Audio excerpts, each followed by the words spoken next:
요 옆에 과정초등학교 있죠. 과정초등학교에 다니는 예찬이라는 아이가 있습니다. 시험을 봤어요. 1교시가 국어 시험입니다. 괄호 넣기, 속담 괄호 넣기가 국어 시험 문제로 나왔습니다. 사촌이 땅을 사면 괄호입니다.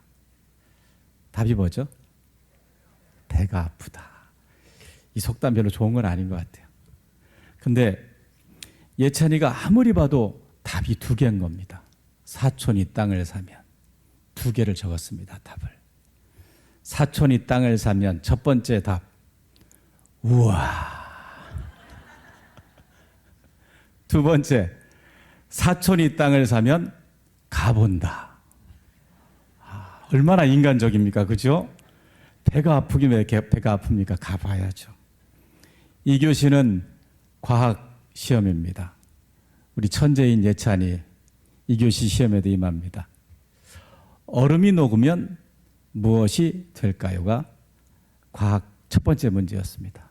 이것도 아무리 생각해도 답이 두 개입니다. 아무리 생각해도. 그리고 예찬이가 과감하게 또 답을 두 개를 적었습니다.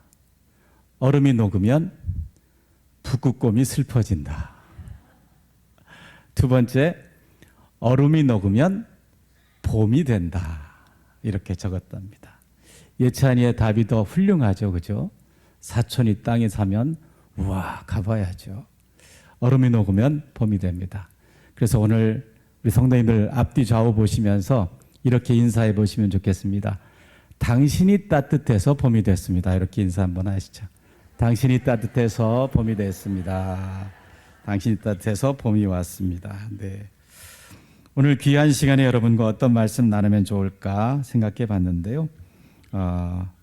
우리 김 목사님 통해서 시마다 때마다 영적인 양식은 잘 공급받으실 거고, 저는 제가 잘 아는 극동방송 이야기를 좀 드리고 싶습니다. 극동방송 자랑하거나 홍보하기 위해서 온 거 아닙니다. 우리 하나님 자랑하고 싶고요. 우리 하나님께 영광을 올려드리는 시간이었으면 좋겠습니다. 하나님께서 우리나라, 특히 이 북한 땅을 얼마나 사랑하시고 극동방송이라는 이 라디오 미디어 매체를 통해 한반도와 극동아시아 지역에 어떻게 하나님 나라를 확장하고 계시는지를 자랑하고 감사하는 시간이 이 시간이 되었으면 좋겠습니다. 오늘 함께 읽은 로마서 10장의 말씀처럼 복음의 좋은 소식을 전한 극동방송의 아름다운 발길, 또 선교사님들의 이야기를 함께 오늘 나누고 싶습니다. 제가 방송하면 제가 29년째 방송하고 있다고 말씀드렸는데요. 가끔씩 찬양 제목을 엉뚱하게 신청하시는 분들이 계세요. 내가 주인 삶은 뭐 이런 가사도 있고요. 또 내 마음이 하늘 위에 있어. 그 찬양 제목 헷갈리시죠? 이게 내 맘에 한 노래 있었는데 이걸 이렇게 쓰시더라고요. 그리고 주어를 바꾸는 분들도 있어요. 이은수 씨가 부른 그 너는 내 아들이란데 이걸 나는 네 아들이라, 이렇게 신청곡 나는 네 아들이라, 이런 불효자가 어디 있습니까? 그리고 주어와 목적어를 바꾸는 경우도 있습니다. 주는 나를 기르시는 목자를 나는 주를 기르시는 목자. 이 불경죄죠. 이것처럼 찬양은 제목만 봐도 그 속에 어떤 고백과 또 찬양이 들어있을지 금방 알게 됩니다. 교회 이름도 여러분들 본인들의 이름도 회사 이름도 새우깡이라는 과자 이름에도 다 뜻이 담겨 있습니다. 아담은 흙이라는 뜻을 갖고 있고요. 야곱은 하나님과 겨루어 이겼다고 해서 이스라엘이라고 이름이 바뀌죠. 예수님의 이름은 구원자, 대속자이십니다. 마찬가지로 극동방송의 이름에도 FEBC라는 방송사의 꿈과 사명이 담겨 있는데요. 이 풀네임은 Far East, 그러니까 동쪽 끝이라는 뜻입니다. 브로드캐스팅 컴퍼니입니다. 지도에서 보시는 것처럼 중국, 일본, 한반도, 몽골, 극동 러시아 지역의 방송을 통해 복음을 전하라는 사명을 이 이름 속에 담고 있는 것입니다. 극동방송 역사 속으로 한번 들어가 보겠습니다. 하나님께서 한반도의 방송으로 복음을 전하는 극동방송을 세우시기 위해 미국에서 2개의 선교단체를 세우시고 또 들어 쓰십니다. 극동방송 역사 속에 등장하는 미국 선교단체는 하나는 팀 미션이고요. 또 하나는 FEBC입니다. 팀 미션의 우리말 이름은 복음주의 동맹 선교회인데요. The Evangelical Alliance 미션의 앞글자만 따니까 팀이 되죠. 1890년 미국 동부 뉴욕에서 시작이 됐고요. 주요 선교 타깃 지역은 중국, 인도, 일본입니다. FEBC는 이름을 살펴본 것처럼 극동방송입니다.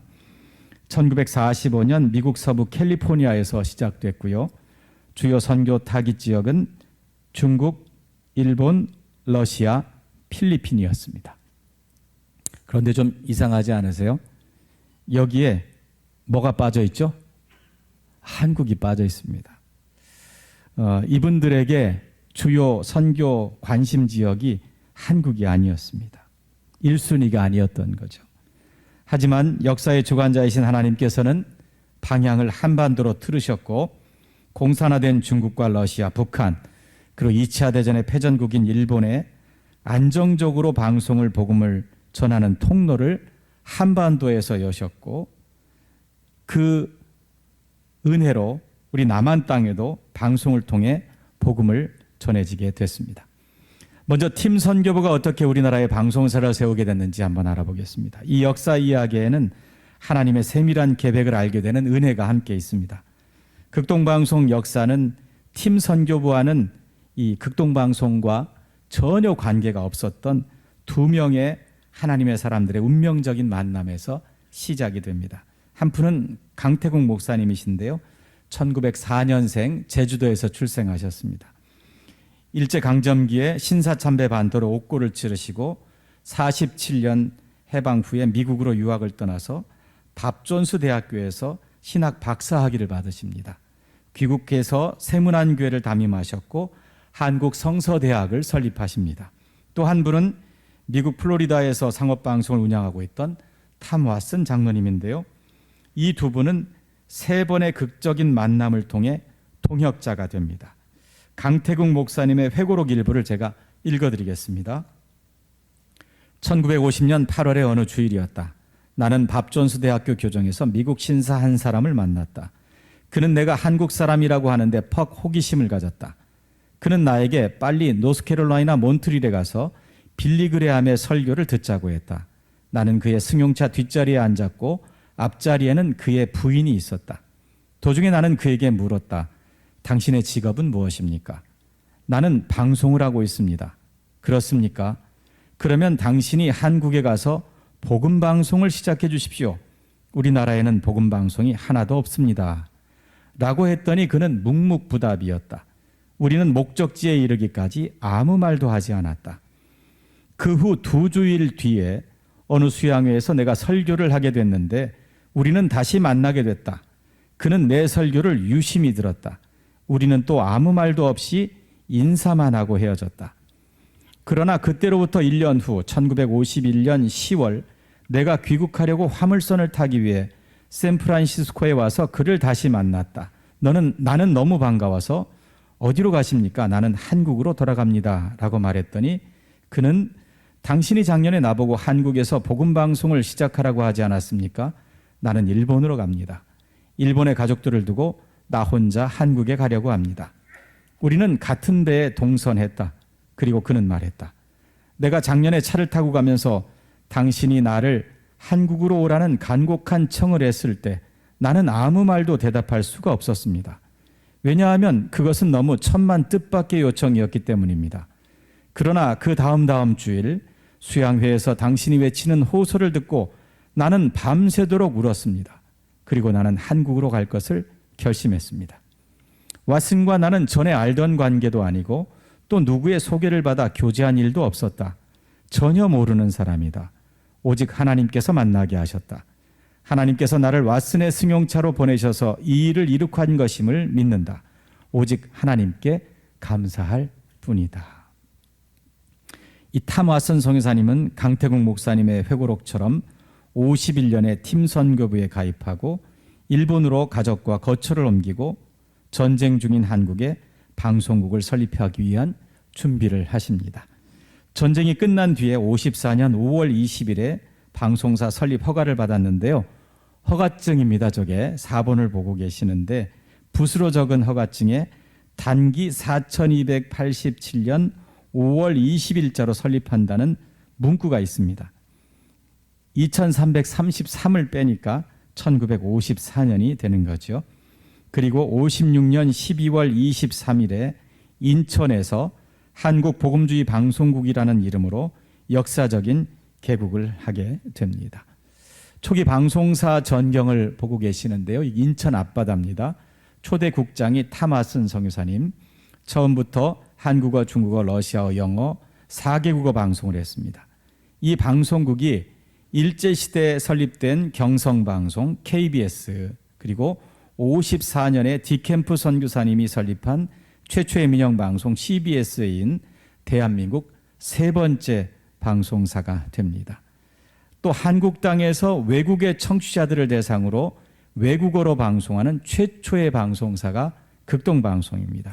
한국 방송 역사에서 이 한국 복음주의 방송국이 극동방송이 대한민국 최초의 대외 방송사가 된 것입니다. 방송사가 몇 차례 이름을 바꾸게 됩니다. 56년 한국 복음주의 방송국으로 시작했는데요. 61년 국제복음방송국, 67년에는 팀 라디오 극동방송국이라고 이름을 바꿉니다. 드디어 극동방송이라는 이름이 등장하죠. 팀 선교부가 만든 팀 라디오 방송국이 극동방송이라는 이름을 쓰게 되고요. 내년에는 창사 70주년이 됩니다. 이제 또 하나의 선교단체인 FEBC, 어떻게 우리나라의 방송사를 세우게 됐는지 알아보겠습니다. 소개한 것처럼 FEBC는 2차 대전이 종전된 45년 미국 서부 캘리포니아에서 사역을 시작을 합니다. 선교사님들은 중국에 방송사를 세우는 게 목표였습니다. 오직 중국에 복음을 전하고 싶었어요. 첫 사역지가 상하이였습니다. 48년 개국을 위한 시도를 했는데요. 당시 국공 내전 끝에 중국은 공산화로 가고 있는 시기였습니다. 하는 수 없이 필리핀 마닐라에서 방송을 시작을 합니다. 그리고 57년에는 미 군정이 점령하고 있던 오키나와 섬에, 일본이죠, 또 다른 송신소를 세우고 중국과 일본 선교에 박차를 가합니다. 하지만 70년 미 군정이 오키나와 섬을 일본에 반환하게 되면서 오키나와 송신소가 방송 중단 위기에 처하게 됩니다. FEBC는 안정적으로 복음을 전할 새로운 송신소가 필요했고요. 그 최적지로 우리나라 제주도를 선택합니다. 이 지도에서 보시는 것처럼 상해에서 하고 싶었지만 마닐라로 갔고요. 그 다음에 오키나와로 갔죠. 그리고 제주도로 오게 됩니다. 이렇게 외곽으로 돌기는 하지만 제주도가 사실은 중국에서 가장 가까운 바다 건너의 땅이었습니다. 70년 3월에 제주 어에버룹 하기리를 송신소 이전 최종 후보지로 결정하고 오키나와 송신소 이전 프로젝트를 본격적으로 가동합니다. 그리고 73년 6월 30일 오키나와 송신소 제주 이전과 아세아 방송국 개국을 하게 됩니다. 이때 초대 국장이 바로 김장환 목사님이시고요. 그때 연세가 39세였습니다. 이 방송이 현재까지도 민간 방송 최고 출력인 250kW로 북방 선교의 사명을 감당하고 있습니다.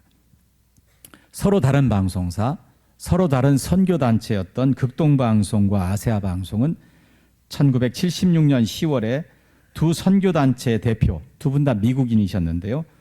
두 분이 공동 운영에 합의하고 77년 1월부터 공동 운영에 들어가고 새롭게 출발한 극동 아세아 방송 통합국장이 김장한 목사님이 되셨고요. 빨간 벽돌에 있는 저렇게 극동방송 아세아 방송이라고 적혀 있는 것처럼 한 지붕 두 가족 살림을 하게 됩니다. 짧은 시간 말씀을 드려서 혹시 혼동되실까 봐 제가 하나의 표로 정리를 해봤습니다. 1890년 미국 뉴욕의 팀 선교부가 설립되고요. 1945년은 미국 캘리포니아의 FEBC가 설립됩니다. 56년 12월 23일 팀 선교부를 통해 한국복음주의 방송국 극동방송이 개국을 하게 되고요. 73년 6월 30일에는 FEBC를 통해 제주의 아세아 방송이 개국하게 됩니다. 77년 1월 아세아 방송과 극동방송이 공동 운영을 시작하고요. 이때 대표가 김장한 목사님이셨죠. 그리고 2001년 8월 두 법인이 재단법인 극동방송으로 하나로 일원화가 됩니다.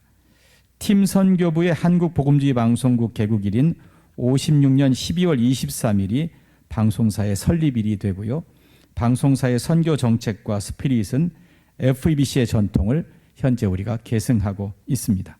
지금도 FEBC 인터내셔널 23개 회원국의 일원이고요. 저희가 한국 최초의 대외방송의 전통을 이어서 매일 4개국어 방송을 통해서 극동아시아 지역에 복음을 전하고 있습니다. 극동방송은 VOA, BBC, 라디오 모스크바와 함께 세계 4대 라디오 방송망으로 평가받고 있고요.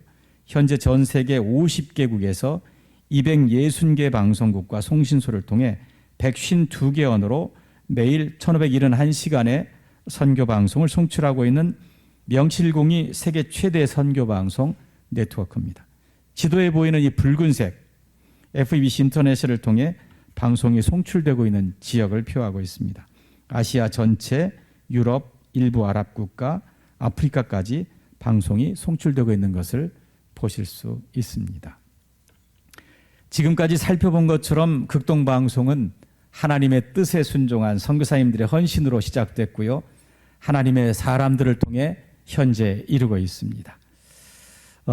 선교사님들의 많은 간증이 있지만 저는 한 분의 순교자를 소개하고 싶습니다. 팀 선교부의 초대국장 타마슨 선교사님의 아래 캐더린 왓슨 선교사님입니다. 아이를 안고 있는 사진 보이시죠? 저 선교사님이 캐더린 왓슨 선교사님인데요. 3명의 자녀가 있는데 한국에 선교사로 오셔서 전쟁 고아인 이 남자아이를 입양하셨습니다. 캐더린 왓슨 선교사님은 방송사 설립 또 안정화를 위해 남편과 함께 사역을 하다가 폐암에 걸려서 59년 10월 30일에 돌아가셨습니다. 극동방송이 1962년에 인천 북성동에 새로 지은 방송사 건물을 캐더린 기념관이라고 명명하고 선교사님의 순교를 기념합니다. 이 사진은 이 봉헌 예배에서 선교사님들이 꽃다발을 받는 장면인데요. 캐더린 왓슨 선교사님의 초상화가 뒤에 있죠. 그리고 앞에 탐 왓슨 선교사님이 꽃다발을 받고 계십니다. 한국인 1호 직원이었던 한용석 목사님은 개국 50주년 특별방송에 출연해서 왓슨 선교사님 부부가 비행장에서 헤어질 때 이야기를 저에게 전해주셨습니다.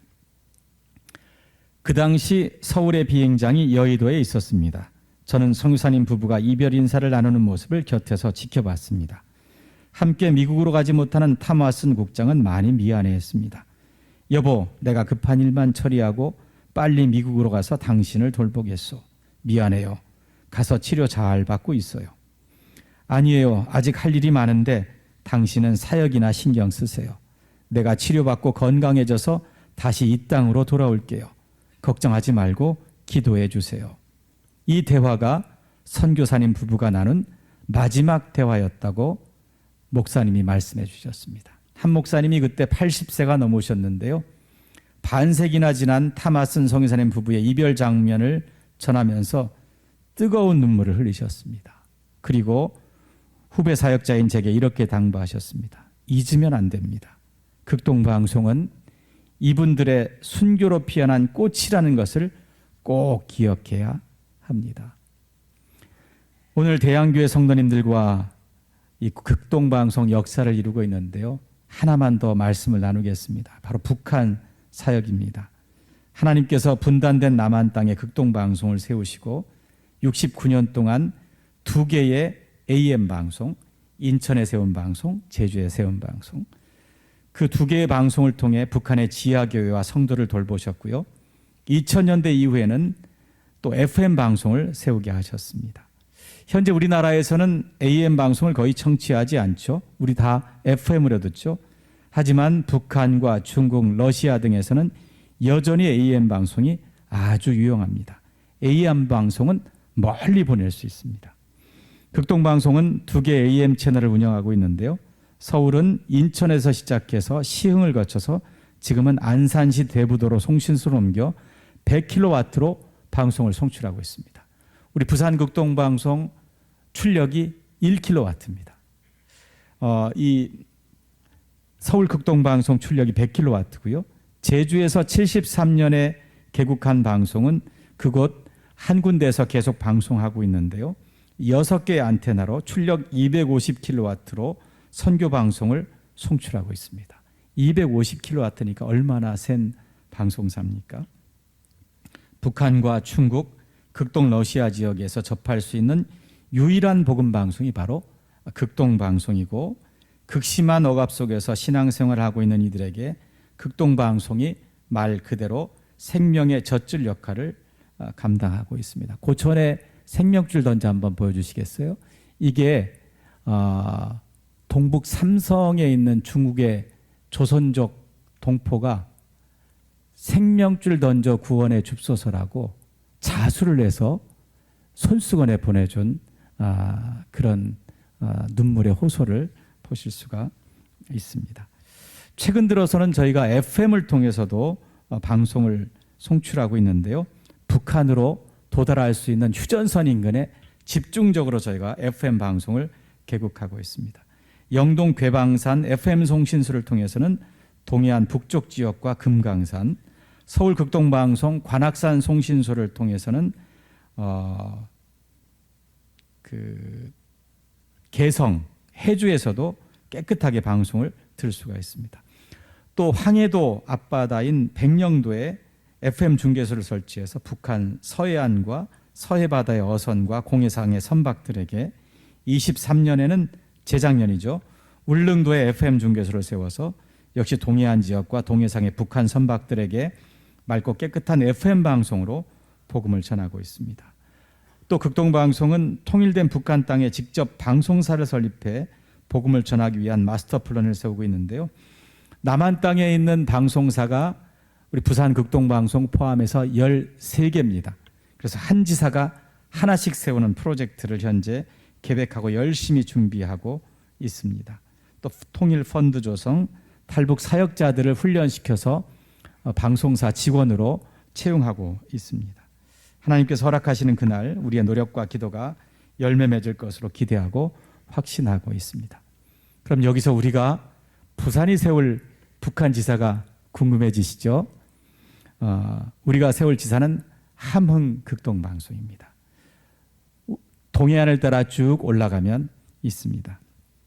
함흥은 북한에서 평양 다음으로 2번째로 큰 도시입니다.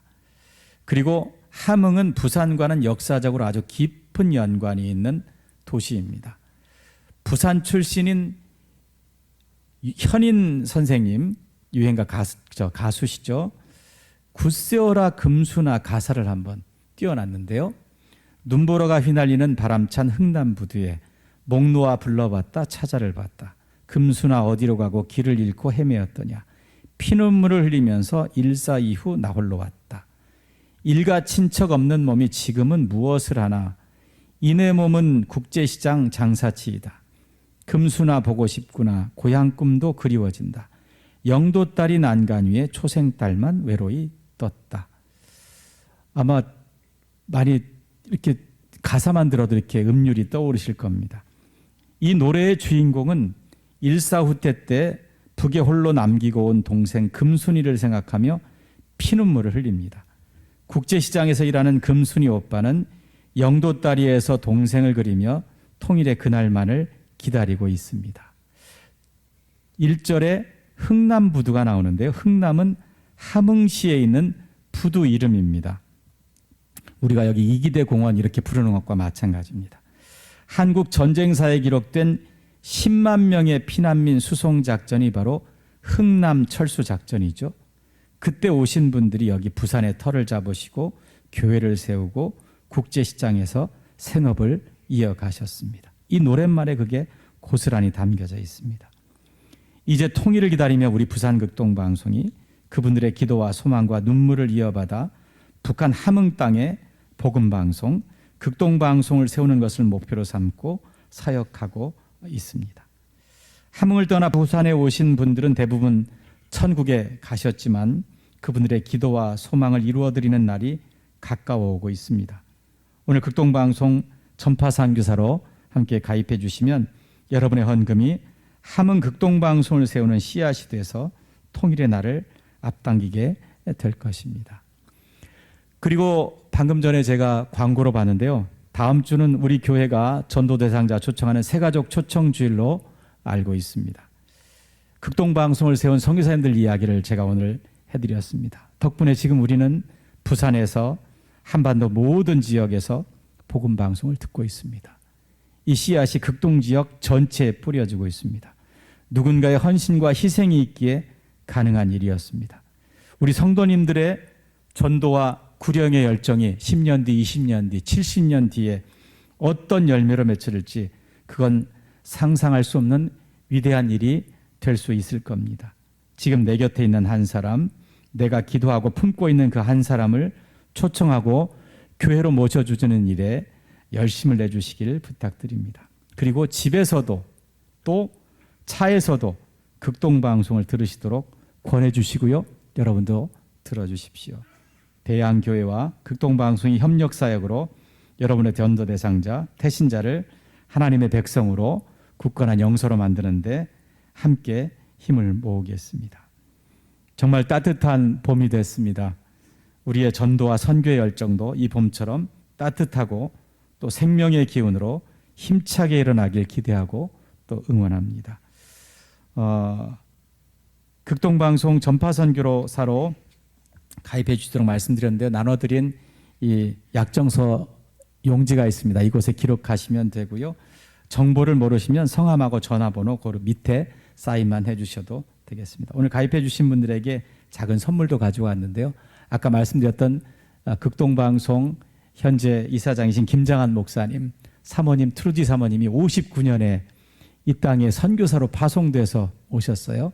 이 트루디 선교사님의 자서전입니다. 한국에 왜 시집 왔나, 왜 시집 오셨는지 궁금하시면 한 권씩 가져가시기 바랍니다. 이제 마치면서 북한과 중국에서 들을 수 있는 유일한 복음 극동방송이 지금 어떻게 그 참혹한 땅에 복음을 전하는 사역을 감당하고 있는지 짧은 영상을 함께 보시겠습니다. 다시 한번 귀한 시간 주신 목사님과 성도님들께 감사드립니다.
저는 홍영강성 치치알이라는 곳에서 태어나서 말씀을 들을 수 있는 길이 많지를 않았어요. 동방송에서 말씀 구절 한 구절이라도 놓칠까봐 다 뺏겨 적었던 거예요. 김장원 목사님 설교 토 하나도 놓칠까봐 아무튼 다 뺏겨 적었어요. 그것이 저에게 설교 노트가 되었고 예배가 되었던 거예요.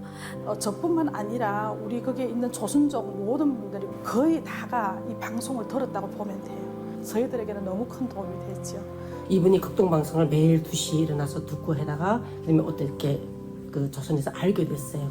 알아서 그분은 이미 잡혀 들어간 거예요. 굶겨주인다 하더라고요. 그 집 어머니가 후에 또 전도해가지고 그 사람들이 7명이었던 건데 어떻게 다 알아가지고 몽땅 다 순교가 됐어요. 예, 그분들이 다 이 극동방송을 통해서 이렇게 은혜 받고 그랬어요. 我们2位弟兄都是通过福音电台、良友台、益友台蒙恩的。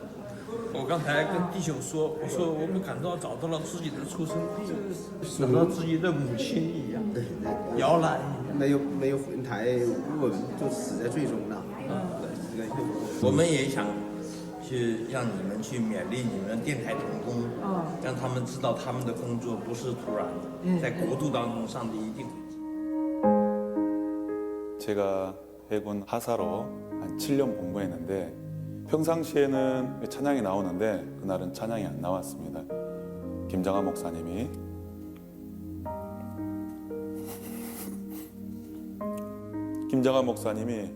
담담하신 목소리로 다른 말도 안 하고 잘 받았습니다. 잘 도착하셨습니다. 많은 반복하셨습니다. 그 다음에 그게 어떤 스토리인지를 들었습니다. 동방송을 듣고 헌금을 모았다. 근데 금액이 너무 커져서 그 중에서 가장 젊은 분을 보내기로 했다. 그분이 그 금액을 허리에 두르고 그리고 배를 타고 인천항으로 돌아왔는데 발각이 돼가지고 그래서 왜 이 돈을 들고 왔는지를 말씀했을 때 이제 김정하 목사님께 바로 연결해 드릴 수가 있었다라고 하는 내용을 제가 들었습니다. 사실은 이 내용이 제가 오늘 목사를 하고 있는 하나님의 부르심입니다.